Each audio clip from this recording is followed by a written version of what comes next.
Roland Jacquenot, je suis prieur de l'abbaye de Saint-Maurice depuis 2015.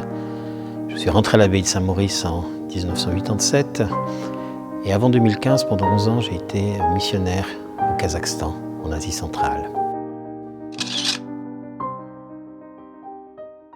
Donc, la fête de la Pentecôte, en grec, le mot Pentecôte veut dire 50. C'est une fête qui a lieu 50 jours après Pâques. C'est la raison pour laquelle on la fête ce jour-là. Le mystère de la Pentecôte, c'est le mystère d'une force incroyable qui a été donnée d'abord aux apôtres. Et voilà qu'après l'épreuve de la Passion, le moment où ils ont eu peur, après les rencontres avec le Christ ressuscité, voilà qu'ils sont investis d'une force incroyable qui va leur permettre d'aller jusqu'au bout du monde, en tout cas du bout du monde connu, pour prêcher l'Évangile. L'Esprit Saint, c'est la présence de Dieu en nous. C'est la troisième personne de la Trinité qui nous est envoyée par le Christ, qui fait que Dieu n'est pas simplement dans le ciel, qu'il n'est pas seulement loin, mais qu'il est en même temps présent en chacun d'entre nous. Cette présence de Dieu, c'est cela qui nous purifie, c'est cela qui nous donne la force, c'est cela qui nous permet de devenir des vrais chrétiens, c'est-à-dire des témoins du Christ.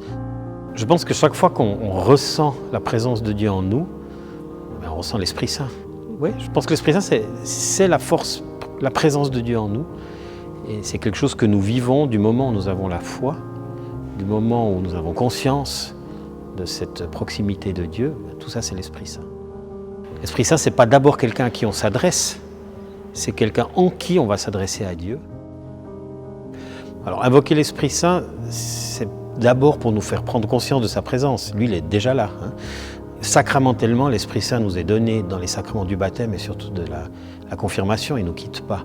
Invoquer l'Esprit Saint, c'est vraiment plutôt pour nous prendre conscience de sa présence, nous mettre à l'écoute d'une voix de Dieu qui résonne en nous. Alors des prières, il y en a beaucoup. Après, effectivement, vous avez des prières que vous pouvez faire vous-même, des petites phrases, viens Esprit Saint, inspire le cœur de tes fidèles. C'est à chacun de trouver aussi les mots qu'il désire utiliser.